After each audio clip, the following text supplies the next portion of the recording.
Retrouvons Philippe sur les bords de la Loire en compagnie de Jean-Marc, dit Bibi. Bibi est le dernier pêcheur professionnel du département de la Nièvre. Après avoir expliqué les différentes autorisations nécessaires à la pratique de cette profession, Philippe et Bibi partent en barque relever les lignes tendues la veille. Cette aventure se terminera avec la prise d'un silure exceptionnel de taille, 1,80 m pour un poids de 40 kg.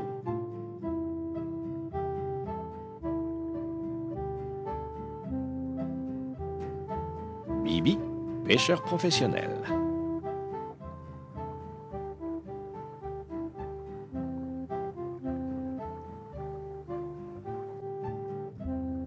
Le sens de l'eau se trouve dans le département de la Nièvre. Et ce matin, je souhaitais vous présenter Jean-Marc, dit Bibi, Oui. le dernier pêcheur professionnel du département de la Nièvre. Bibi, je voudrais que tu nous expliques un petit peu quel genre d'autorisation il faut avoir pour être pêcheur professionnel dans la Nièvre. Eh bien, il faut être locataire de l'eau de pêche sur la Loire, là, donc, qui est domaniale à la Nièvre. Il faut cotiser à la mutualité sociale agricole, avoir un numéro au registre du commerce, acquitter ses charges sociales, et puis voilà, puis travailler, quoi. Pour rentrer un peu d'argent. Pour rentrer un petit peu d'argent, voilà.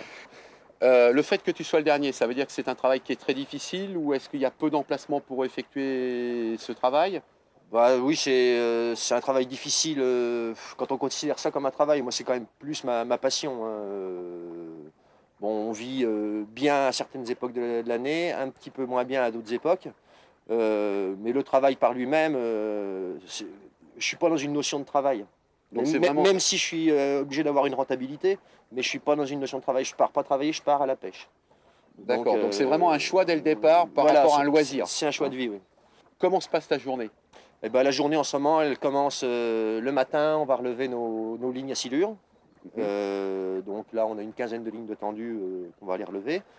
Après, mise en pêche du filet barrage. Bon, ben, aujourd'hui, ça va pas être facile parce que la Loire est à la baisse et puis elle est claire comme de l'eau de roche, donc on ne prendra rien, donc on ne fera pas la pêche au filet barrage. D'accord. Et un petit peu de friture à l'épervier. Et puis voilà, puis après le soir, on prépare nos lignes pour les silures à retendre, on les retend, et puis voilà, et puis la journée est passée comme ça, quoi. C'est bien, ça fait déjà une journée bien remplie, hein. Ça fait une journée bien remplie, oui, si on s'en occupe. Alors, oui. on va commencer par le départ. Donc la ligne à silure, c'est ça. Voilà. Alors là, j'aimerais que tu expliques un petit peu à nos téléspectateurs en quoi ça consiste. C'est un clou, hein. Donc là, c'est quand même surdimensionné. Disons que par rapport à l'expérience de l'année dernière, on a commencé vraiment à pêcher les silures l'année dernière. Donc on pêche côté gravière, dans très peu d'eau, à 50 cm d'eau. Les poissons, les silures, poissons lucifuges craignent la lumière, donc chassent énormément la nuit. Donc ça ne les gêne pas de venir chasser un poisson dans 30 cm d'eau le long d'un bord. Même un très gros poisson, un silure d'1,50 m, 2 mètres, va venir chercher un barbillon, par exemple, dans 30 cm d'eau sur une gravière. La nuit, donc la nuit. Ils sont en sécurité, quoi. Bah, disons qu'ils sont très difficiles à pêcher parce que bon, la Loire, chez nous, est quand même, il y a beaucoup d'embâcles, de troncs d'arbres, de choses comme ça. Donc si on les pêche trop près de leur cachette, systématiquement ils retournent à la cachette et bon, bah, là, la ligne, on peut la casser. Ah, bah, on ne prend pas le poisson. Déjà, il se retrouve avec un piercing et puis on ne le prend pas. Donc vaut mieux les pêcher sur les gravières. Et surtout au niveau de la défense, ils tirent bien moins quand ils sont dans très peu d'eau que quand ils ont une profondeur d'eau. Oui, et puis une cache éventuellement où ils peuvent retourner. Et une cache où ils peuvent retourner. Donc importance de bien connaître la rivière. Voilà. Ah bah oui. Donc là, c'est un petit morceau de Douglas de la Bertrange. On travaille quand même avec des produits régionaux. Bon bah hameçon inox 10-0. Parce que bon, faut pas descendre en dessous de 8-0. 10-0, ça fait quand même un hameçon. Bah, c'est des hameçons à congre. Hein. Ouais. Donc bon bah là, la pêche au vif est fermée. On pêche avec des vers de terre, donc on les monte sur un cheveu. Autrement, bon, bah, quand on pêche avec des vifs, on met des poissons qui font 500-600 grammes, hein, on n'hésite pas. Hein. Et on pêche avec un seul hameçon. Avant, on pêchait avec un hameçon baladeur, mais je me suis rendu compte qu'en fin de compte, 9 fois sur 10, c'est l'hameçon de tête qui prend. Donc voilà, quoi, un sang d'eau pour amortir les coups de tête. Parce qu'en général, quand il y a casse, c'est que le poisson est venu tourner au bord, repart plein large, tout ce qu'il peut donner, et il arrive au seuil de rupture du fil. Là, on est quand même monté avec de la 13 150 kg. J'ai déjà eu des casses sans sang d'eau. 150 kg avec de la casse. Bah, quand il arrive au point de choc, il le casse. Avec le sang d'eau, il est toujours dans le mou, donc il n'y a pas de casse. Et là, c'est pour lester le corps de ligne, donc pour y mettre un poids mort, hein, c'est ça? Voilà, juste pour tenir ma ligne à l'endroit où j'ai envie qu'elle pêche. D'accord. Bon, alors, les tresses 250 kg, je ne sais pas ce qu'on va les relever ce matin, mais je crois qu'on va bien s'amuser. Hein.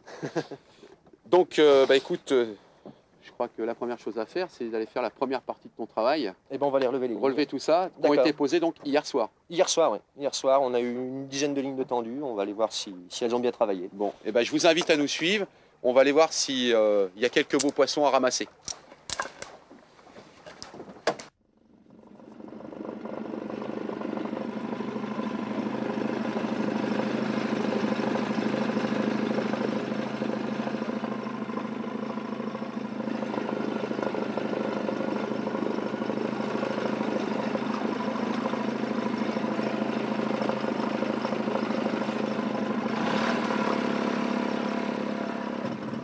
Donc le nombre de lignes que tu poses dépend des besoins que tu as par rapport au lot que tu as à vendre ou des, voilà, des demandes. Et puis du temps aussi. Par exemple, si on est sur une... il va y avoir des périodes où ils vont mordre comme des enragés. Hein. On va mettre 10 lignes, on va avoir 6 poissons. Pour l'année dernière, 6 poissons, 250 kg. Et au niveau local, tu n'as pas une grosse demande? Non. Un petit peu comme ça, des particuliers en général. Parce que bon, les restaurants ont essayé un petit peu au début. Mais bon, les restaurants, ils avaient été habitués à travailler de la lotte, ils avaient été habitués à travailler de l'anguille, ils avaient été habitués à travailler du sandre, du brochet, des perches, chose qu'on a quand même bien moins dans la rivière depuis qu'on a les silures. Donc il y a eu l'effet de mode au début, comme dans tout. Et puis bon c'est quand même pas la panacée. Hein. Il y a des poissons autochtones supérieurs en qualité aux silures. Oui, comme le sandre, la perche, comme tu disais. La lotte. La lotte, oui. Et ça, c'est des poissons qui ont complètement disparu. Ah, chez nous, ouais, pratiquement. Il y a de la lotte, on en trouve sur certains affluents de la Loire encore, où il n'y a pas de silure. Mais à partir du moment où le silure a colonisé un petit cours d'eau, je pense que c'est ce qu'ils mangent en premier, ça, les anguilles, les poissons-chats. Parce que là, en Loire, maintenant, les poissons-chats, c'est pratiquement éradiqué, on n'a plus du tout de poissons-chats. Ça, c'est pas un mal, en fin de compte.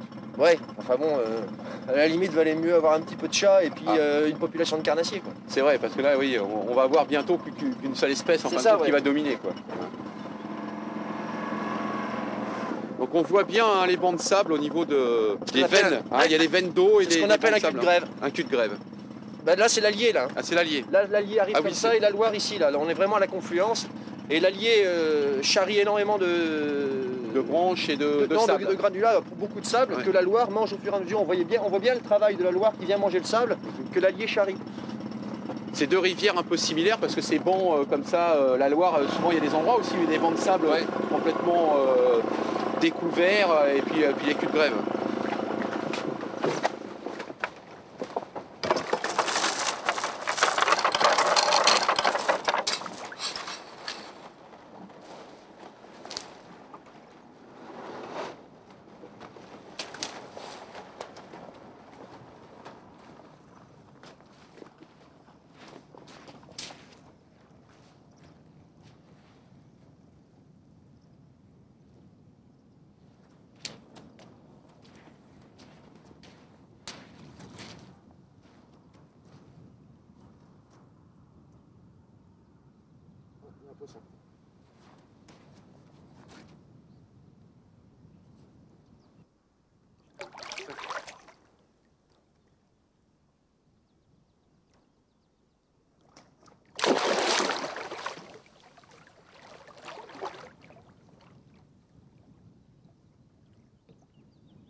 Manger aussi. Plus rien.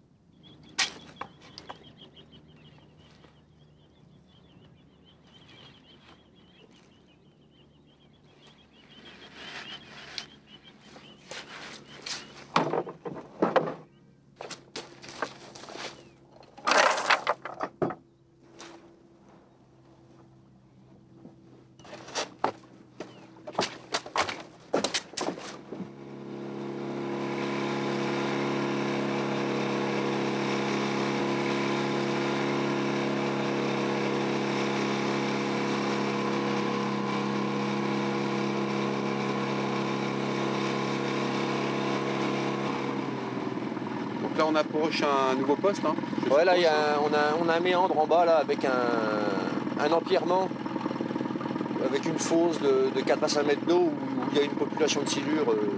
Donc en général on met une ou deux lignes sur cette gravière. Alors toi l'avantage par rapport aux pêcheurs de ligne c'est que tu n'as pas besoin d'éco-sondeur. L'éco-sondeur, c'est toi, la rivière, tu la connais. Oh, bah, de toute façon, déjà, bon, l'éco-sondeur, c'est pas mal pour, ouais, pour le gars qui pêche à la ligne, mais bon, de toute façon, déjà, relief, moi je quoi, pense que ce qui compte surtout, c'est déjà d'avoir le nez, hein, dire, bah c'est là, pourquoi des fois on le sait pas, mais c'est là, quoi. D'avoir le sens de l'eau.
Beau poisson déjà là. Ça c'est un poisson qui fait 45 kilos, pas loin. Si on considère que c'est à peu près comme tous les carnassiers, pour qu'il fasse un profit d'1 kilo, il faut qu'il mange 4, et puis par 4, 180 kilos de poisson mangé. Vous voyez?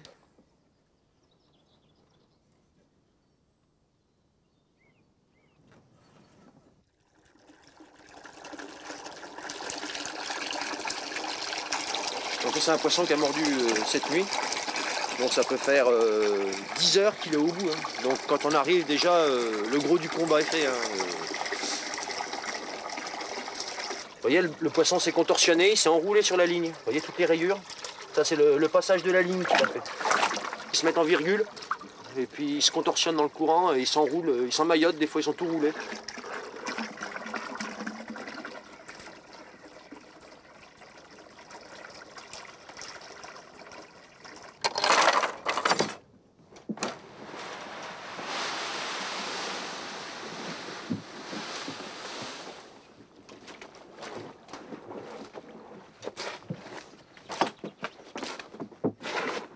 Vous avez pu le voir, il y a quand même de magnifiques poissons dans la Loire. Donc silure, Bibi vous a dit tout à l'heure, bonne quarantaine de kilos. Et un poisson, on va dire un bon mètre 80 quoi quand même. On en a raté 2 petits tout à l'heure parce que les autres faisaient vraiment office de petits par rapport à celui-là. On va continuer à descendre puisqu'il y a encore quelques piquets de tendus. On va voir si on peut récupérer quelques autres beaux poissons parce que vous voyez, il a ce qu'il faut pour les contenir. Allez.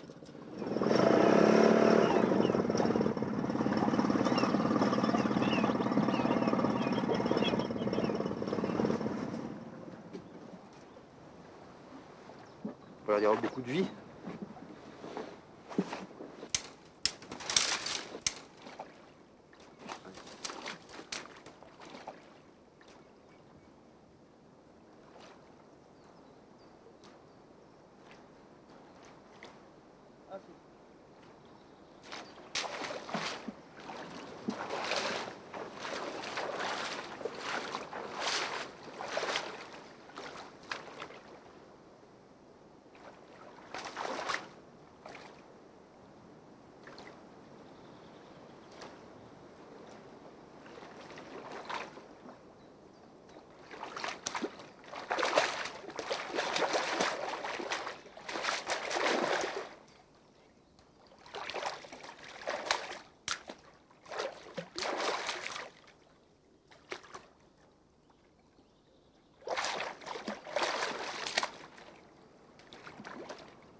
Là, il y en a pour toutes les tailles hein, ce matin. Hein. Là, ouais, c'est un petit peu... C'est du panaché, là, ce matin. Mais c'est bien, ça montre aussi que bah, cette espèce s'est bien acclimatée. À toute taille. Hein. Hein, et qu'il y en a de toutes les tailles. Alors on s'aperçoit que la robe est quand même un petit peu différente en fonction de la taille. Oui, hein. bon, Ils sont plus mouchetés quand ils sont plus grands, hein, c'est ça. Hein. Oui, puis bon, là, on a un peu toute couleur. Hein. On a même pris des poissons qui étaient mandarines, des poissons albinos, et crus, quoi. Celui qui va être côté prairie va être très très clair, Ouais. et celui qui va être côté bois très tigré sombre. Des poissons un peu caméléons. Quoi. Des poissons caméléons, pour chasser, ils changent de robe. Mmh.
Donc il y a des endroits qui sont plus prolifiques que d'autres, hein, c'est ça en fin de compte. Hein. Bah, disons qu'il y a des endroits où on va prendre et après on n'y reprendra jamais un poisson. Et puis des endroits où on n'y mettrait pas une ligne. Et puis vous voyez, comme tout à l'heure, le petit remous là-haut, 40 cm d'eau. Et c'est bon. Et voilà, et c'est dedans.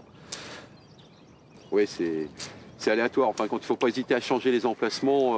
Ouais, il faut s'en remettre en question quand même assez souvent. Hein. Avant d'arriver à trouver un matériel assez performant, on a eu quelques surprises, hein, de rien retrouver des fois, même des matins. Ah oui. Bah, ouais, les hameçons en 4.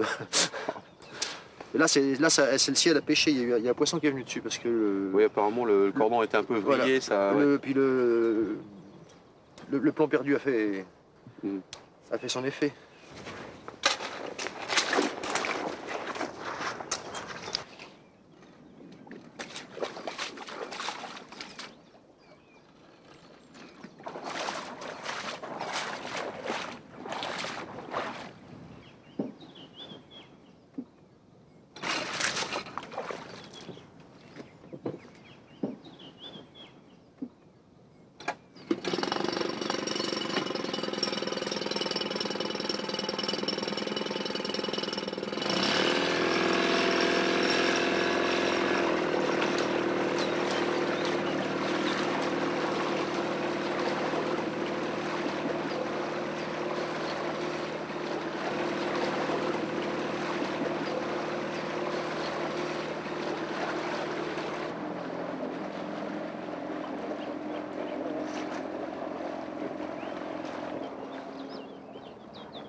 Bon, bah écoute, on va faire un petit bilan Ouais. de notre matinée.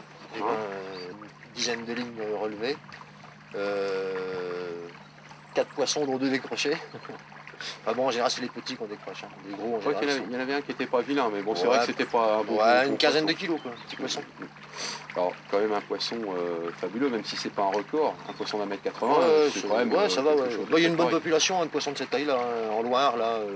Une quarantaine de kilos, c'est ça hein, Ouais, c'est des ce que poissons tu de disais. 40 kilos, je pense qu'il y en a quand même une bonne densité. Bon, eh ben, écoutez, je crois que on va vous laisser là-dessus. Avec Bibi sur les bords de la Loire, parce que je pense qu'on vous montrera d'autres activités qu'il sait faire.